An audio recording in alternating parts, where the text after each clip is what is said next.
Бүгінгі біздің сіздерменен қарастыратын тақырыбымыз философиядағы ең бір күрделі мәселелердің бірі таным мәселесі.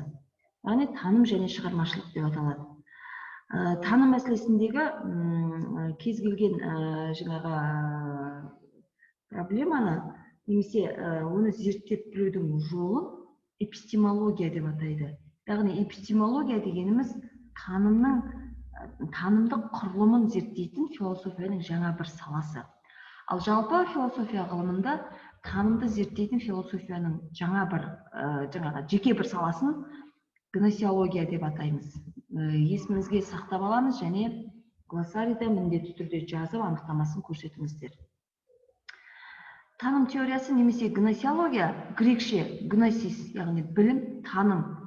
Яғни философиямен бірге оның іргелі бөлімдерінің, яғни негізгі бағыттарының бірі ретінде көне заманнан қалыптасқан ғылым саласы болып табылады. Таным деп біз адамның, яғни ортадағы рухани іс-әрекетін мынау абсолютті ақиқатқа немесе шындыққа жақындау үдерісін атайды екенбіз.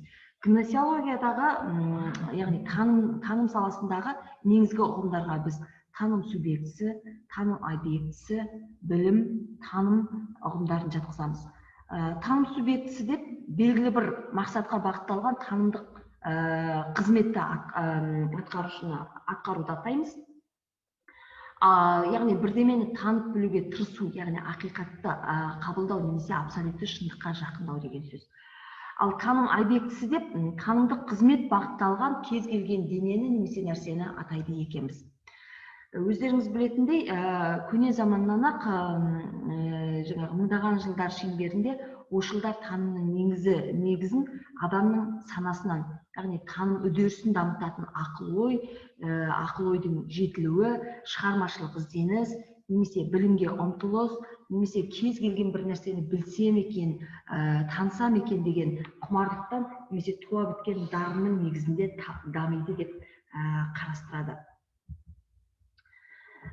Жалпы дүниені тану мәселесіне келетін болсақ, адам кез келген нәрсені жаңағы универсал сұрақтардың негізінде, мысалы, мынау жаңағы кез келген ортадағы бұл не, бұл кім, бұл қалай деген универсал сұрақтарды негізге ала отырып, яғни қоршаған дүниені тануда тікелей тану, яғни дүниеменен тікелей қатынаста болу, немесе жанамалай тану, яғни материалдық және рухани мәдениет құндылықтары арқылы тану арқылы жүзеге асырылады екен. Таным деп біз кез келген таным деп біз адамның жағалай ортаны зерттеудегі ерекше рухани іс-әрекетін айтады екенбіз. Ол әрқашанда даму үдерісінде. Мысалы, ол тұрақты немесе өзгермейтін қалыпта ешқашан болмайды екен.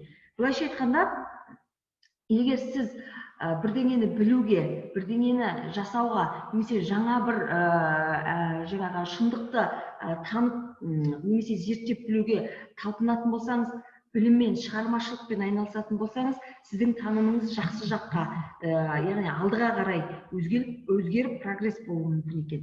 Егер сіз көбіне бойды бос ұстап, көбіне жалқаулық, ұйқы, немесе жеңіл жолмен жүрудің әрекеттеріне баратын болсаңыз, сіздің кез келген жасаған іс-әрекетіңіздің нәтижесінде танымыңыз, яғни кері кетіп, немесе регресс жағдайында жағымсыз жақтарға қарай өзгеруі мүмкін екен.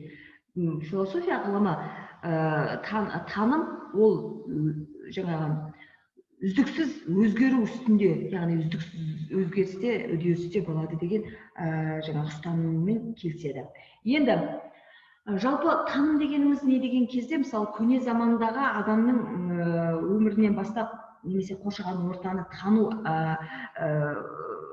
іс-әрекеттерінен бастап қарастыратын болсақ, мысалы, көне замандағы өте ерте адамдар, мысалы, олар табиғаттың кез келген құбылысын өзінің инстинкт деңгейінде, өзінің өміріне төнген қауіп ретінде одан қорғану үшін мысалы үңгірлерге тығылып одан қорыққан болатын болса, орта ғасырлық яғни мына діни таным басым кездегі адамдар бұны жаңағы бізден жоғары тұрған аспан әлемінің құдіретті күшінің бізге тікелей жіберіп жатқан, мысалы найзағайды тікелей жіберіп жатқан жазасы, немесе яғни Зевстің оғы деген сияқты таным түсініктер қалыптастырған екен.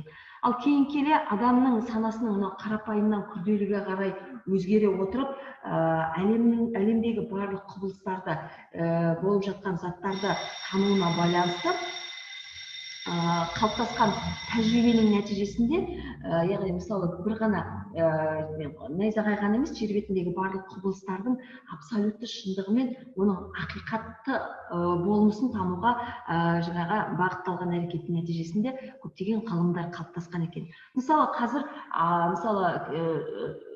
жас балалар қорыққанымен, мысалы 6-шы, 7-ші немесе 8-ші, 9-шы класстарда табиғаттану, немесе жаңағы жаратылыстану, физика сияқты, география сияқты пәндерді өтіп, одан белгілі бір білім жүйесін қалыптастырған жаңағы 12-13 жас баланың өзі найзағайдың бұл жаңағы мына бұлттардың арасындағы үйкелістен туатын өте қуатты жаңағы электр энергиясының жаңағы түзілуі екендігін біледі, және одан қорғанудың жолдары менен әдіс тәсілдерін олар меңгерген.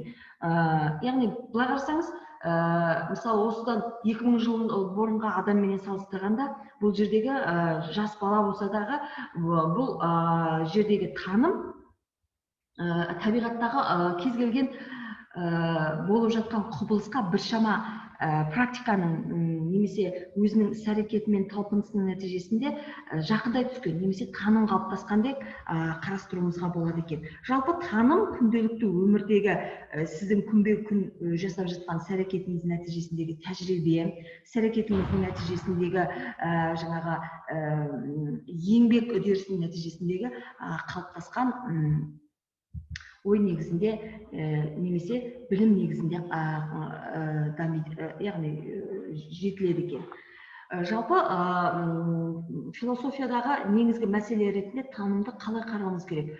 Философияның күрделі бір мәселесі ретінде гносеология, жалпы мысалы танымнан жоғары тұрған, біз бұған дейін сіздерменен қарастырған төменгі саты, яғни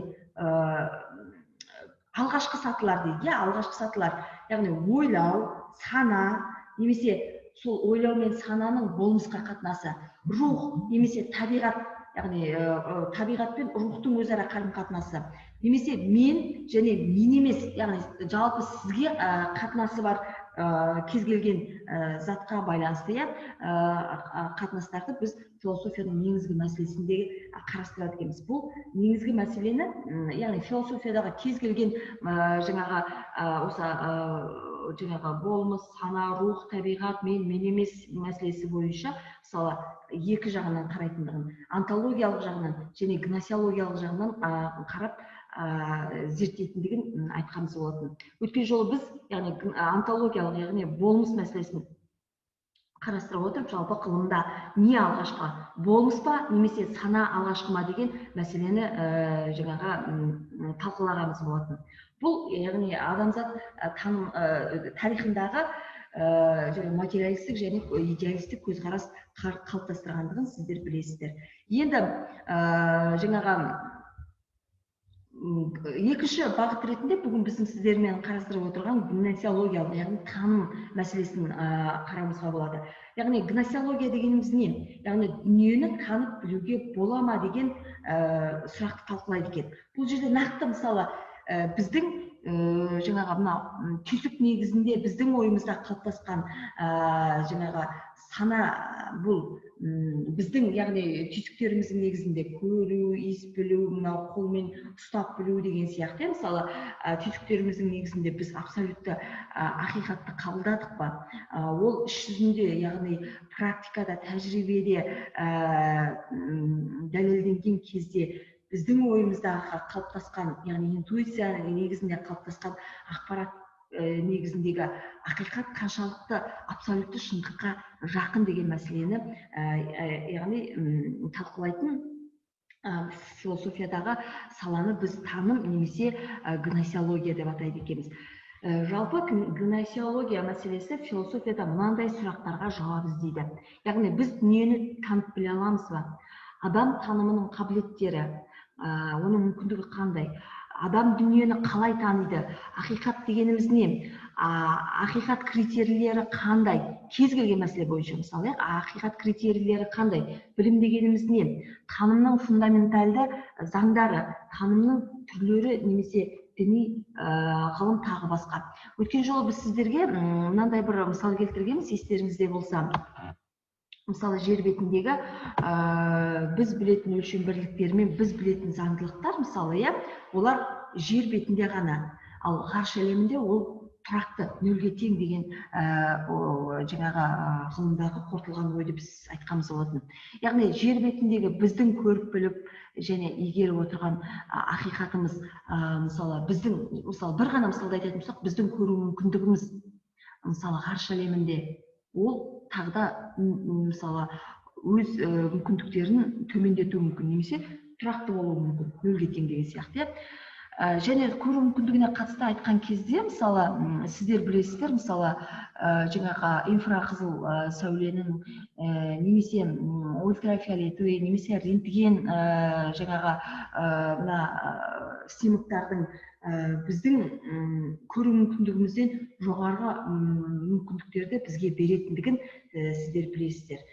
Міне осындай мәселелерді, яғни мысалға ала отырып, жалпы біздің инстинкт негізіміздегі қабылдаған ақпарат, мысалы, тәжірибе жүзінде қаншалықты шындыққа сәйкес келеді, қаншалықты бұл ақиқатқа жақын деген мәселені тәжірибе жүзінде танып білуді атайды екенбіз. Енді гносеологиялық тұжырымдар бар, мынадай: сенсуализм және интуитизм. Осы сабақта біз бұны кішкене сіздерменен қазір тағы да талқылайтын боламыз. Яғни адам танымының негізінде сезімталдық жатыр дейді, яғни интуиция негізінде. Мысалы, сенсуалистік көзқарас негізінде қарайтын болсаңыз. Ал интуитивизм, адам танымының негізінде интуиция жатыр. Яғни интуицияның иррационалдық қабілеттерінің негізінде біз өзімізге ақпараттар аламыз дейді. Ал мысалы, эмпиризм, бұл практика деген практикалық тәжірибелер негізінде жаңағы мойындалған шындық немесе ақиқат деп алатын болсақ, адам танымының негізін тәжірибе құрайды деп қарастырады екен. Синергетикалық талдамада адам танымы сезім, ой және интуицияға негізделген деп қарастырылады екен. Ал рационалдық көзқарасқа келетін болсақ, бұл жерде яғни адамзат танымы бұл ақыл ойдың құралы. Яғни былайша айтқанда, осы таным процесі арқылы біз өзіміздегі ақыл ойдың деңгейін жоғарылатамыз деп жаңағы анықтама берілген екен. Жалпы дүниені біз танып біле аламыз ба дегенге, мысалы, дейтін болсақ, гносеологиялық оптимизм деп қарастыруымыз керек екен. Егер кейбір мағынада деп қарайтын болсақ, бұл таза агностицизмға келеді екен. Жоқ дейтін болсақ, бұл процесті біз агностицизм деп қарайды екенбіз. Яғни бұл салыстырмалы түрде біздің жаңағы таным мүмкіндіктеріміздің ақиқатқа қаншалықты жақындай алды, немесе ақиқатқа қаншалықты жете алады деген мүмкіндіктеріне байланысты. Енді өткен сабағымызға орала отырып, біз сіздерменен мынандай бір мәселеге тағы да назар аударуымыз керекпіз. Жалпы таным мәселесінде адамзат бірнеше көзқарастар ұстанған екен. Мысалы, идеалистік көзқарас бойынша сананы материалдықтан, мысалы, жоғары қойып, дүниені тануды бастамасы бұл санаға байланысты деп қарастырады екен. Ал материализм, біз сіздерге айттық, дүниенің бастамасы бұл дене, яғни тікелей материя дей отырып, табиғатты санадан жоғары қояды екен. Сонда, мысалы, мынау инь-янь символы бойынша сіздерге мысал келтіріп тұр. Жалпы таным мәселесінде егер салыстырмалы түрде алатын болсақ, Мысалы, идеализмде материализм, идеализмде, яғни материалистік бастама бар екен. Ал материализмде идеалистік бастамада бар екен. Бұны біз сіздерге, мысалы, будда әлемінің жаңағы көне мектептеріндегі инь-янь мектебінің жалпы қарама-қарсылықтардың жаңағы қарама-қарсылық және үйлесім заңдарын тану мәселесі бойынша көне заманнан қалыптасқан мектеп екендігін айтып өткеніміз болатын, иә. Сонда біз бұл мәселені бір жақты алып қарастырмауымыз керек екен. Яғни инь-янь несінде, мысалы, аппақ ақтың өзінде де бір қара бастама бар. Егер қап-қараның өзінде де бір ақ бастама бар деген ұғым ғой. Не сол сияқты, мысалы, идеалистік бастамада да бір материалистік, немесе материализмнің өзінде де бір идеалистік бастама бар деген таным, яғни ақиқатқа жақын, немесе абсолютті шындыққа жақын деп қарауымыз керек екен. Таным немесе ойлаудың екі формасы бар. Бұл, мысалы, бірінші жағынан қарасаңыз, сезімдік таным, сезім мүшелері, көру, есту, сезіну және басқа сезім мүшелері арқылы танып білу деп алуымызға болады. Екінші, рационалды, яғни нақты шындық негізінде таным, рационалды таным, яғни тану құралдарының заңдылықтары арқылы заттардың ішкі мәнін және олардың болмысына үңілу арқылы, яғни адамның оны танып білуін айтады екенбіз. Енді танымның сезімдік формаларына келетін болсақ, жалпы мынандай үш мәселені біз яғни тәсілді білуіміз керек екен. Бірінші кезекте тәжірибе тұр. Мысалы, жаңа мен сіздерге айттым ғой, біз бірінші кез келген ортадағы затты немесе құбылысты қарастырған кезде бірінші түйсік негізінде қабылданған ақпараттың негізінде таниды екенбіз. Одан кейінгі біздің түйсігіміздің негізіндегі ақпаратты ары қарай шындыққа жақындату үшін адам ізденіп, шындыққа, ақиқатқа жақындау үшін, яғни міндетті түрде ғылым мен біліммен айналыса отырып, тәжірибеден өткізу арқылы нәрсенің мәнін, яғни оның ішкі заңдылықтарын білуге тырысады екен. Міне осындай бағытты біз эмпиризм деп атаймыз. Эмпиризм көне грек тілінен алғанда тәжірибе деген мағынаны білдіреді. Яғни сезім тәжірибесін білімнің бірден бір көзі деп есептейтін, барлық білім тәжірибеге сүйенеді дейтін таным теориясының бағытын, яғни біз эмпиризм деп атаймыз. Есімізге сақтаймыз, және глоссарийда бұл осындай анықтама болу керек. Келесі, сенсуализм. Сенсуализм таным теориясындағы тағы бір бағыт, яғни сезімдікті нақты танымның басты формасы және танымның барлық мазмұны сезім мүшелерінің қызметінен туындайды деп қарайды екен. Яғни бұл жерде таным теориясындағы, яғни сезімді нақты танымның басты формасы деп қарайтын бағыты екенін білуіміз керекпіз. Келесі, реализм, яғни заттық шындық деген мағынаны білдіреді латын тілінде бұл сөздің мағынасы.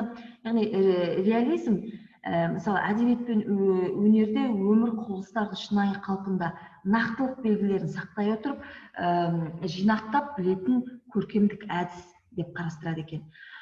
Сонымен қатар тағы да бір әдіс бар, бұл прагматистік.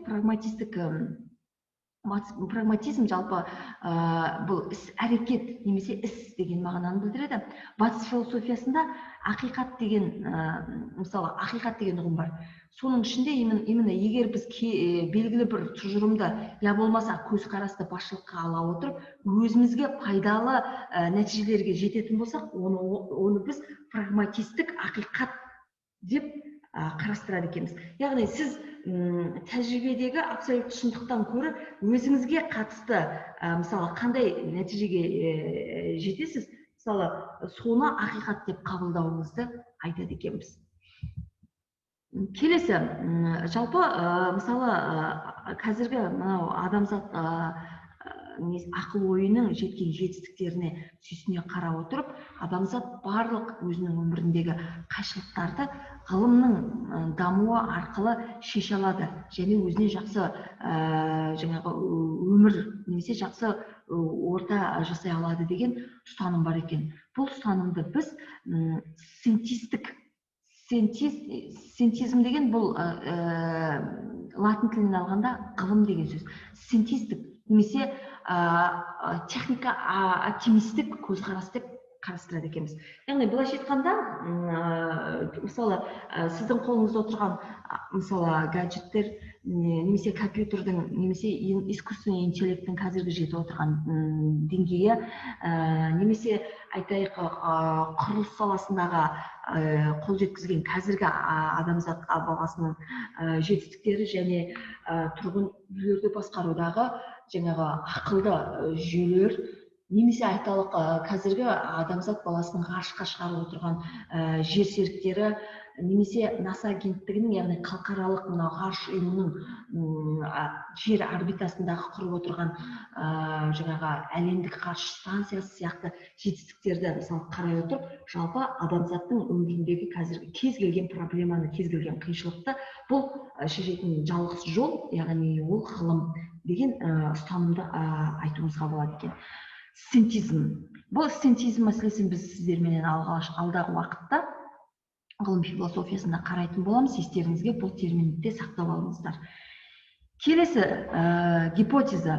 Гипотеза бұл белгілі бір зерттеліп жатқан зат немесе құбылыс жөніндегі белгілі бір деректерге сүйене отырып, болашақта мысалы болатын өзгерістерді, құбылыстарды немесе жаңа мүмкіндіктер мен жаңа деңгейлерге жаңағы болжам жасау.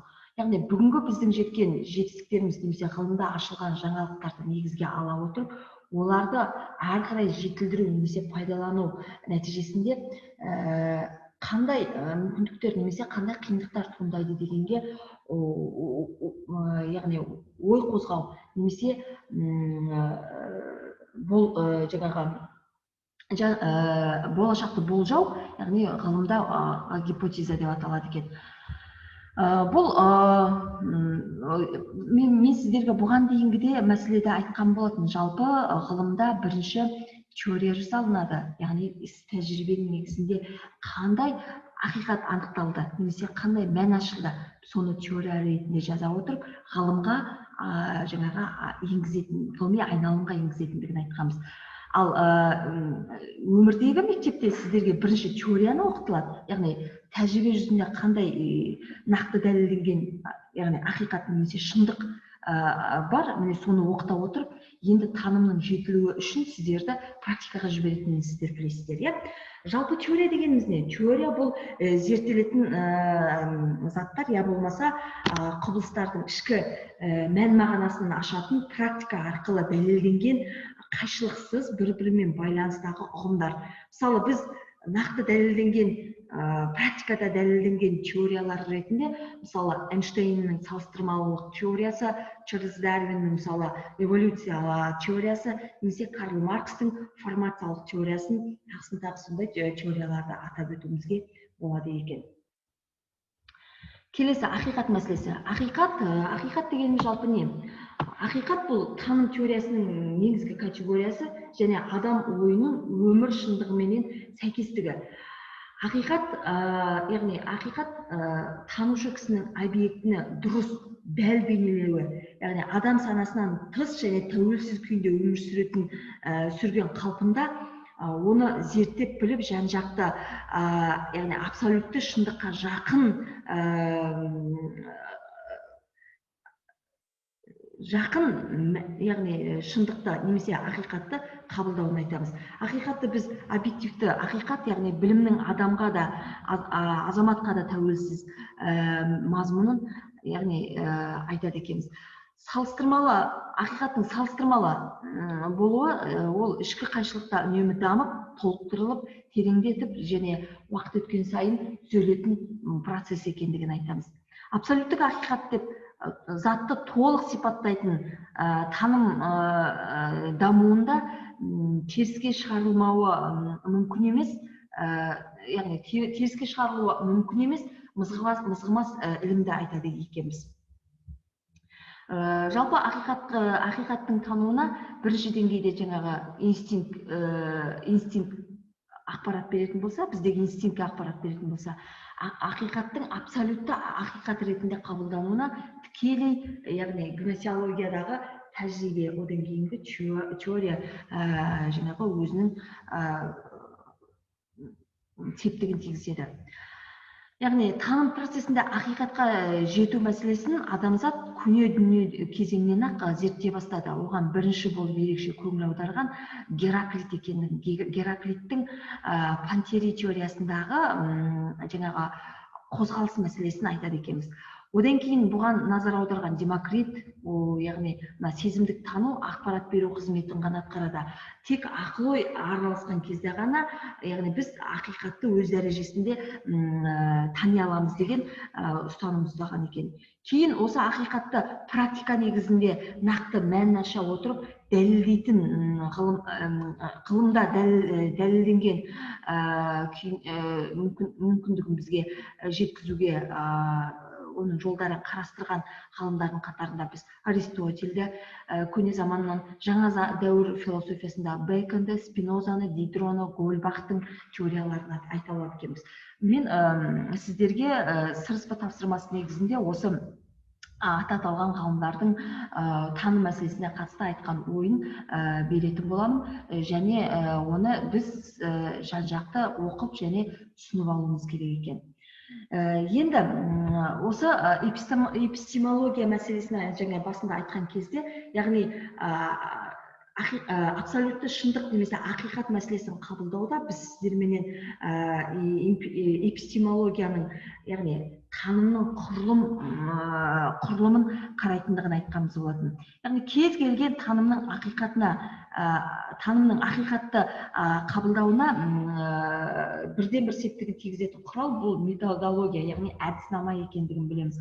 Әдіснама адамның теориялық және тәжірибелік қызметін ұйымдастырумен түзудің түпкілікті принциптері немесе тәсілдерін жүйелі түрде сұрыптап, жан-жақты талдай отырып, біздің санамыздың немесе біздің ақыл-ойымыздың, яғни абсолютті шындықты тануына жол ашатын құрал деп қарауымыз керек. Оған мысалы біздің бір жақты көруімізде немесе бір жақты ойлауымызда ақиқаттың немесе абсолютті шындықтың болмайтындығын мысалы бір берілген мысал арқылы сіздерге көрсетіп отырмыз. Яғни өткен жолы біз сіздерге болмыс мәселесін айтқан кезде жалпы материяны тануда жаңағы кеңістік, уақыт және қозғалыс мәселесін қарастырғанымыз болатын.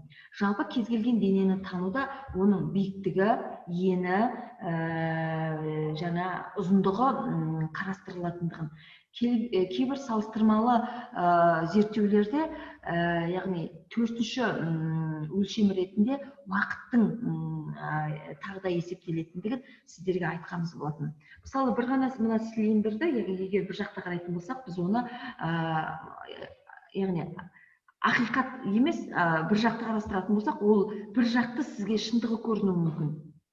Ал оны жаңағы нақты болмысын ақиқат ретінде қабылдауда біз жаңағы өзіміз айтып отырған өлшемдер арқылы оның нақты бейнесін сіздерменен көре алады екенбіз. Енді ғылымда жалпы таным мәселесін қарастырған кезде, мысалы, абстрактілеу, жалпылау, анализ, синтез, индукция, дедукция, экстраполяциялау және модельдеу тәсілдерінде қарастыруымыз керек. Сіздер бұл тәсілдерді бұған дейінгі өздеріңіз оқып жүрген математика, геометрия, физика, жаратылыстану пәндерінде көптеп мысалы қолдандыңыздар және оны сіздер білесіздер. Соның ішінде сіздер ерекше назар аударатын бұл индукция және дедукция мәселесі. Индукция дегенімізді сіздер жалпы алған кезде, яғни белгілі бір, яғни сіздің зерттеп отырған затыңыздың былайша айтқанда жекеліктен жалпылыққа қатынасын зерттеуді біз индукция деп атаймыз. Ал сіздің зерттеп отырған кез келген денеңіздің немесе болмыстың жалпылықтан, яғни жалпы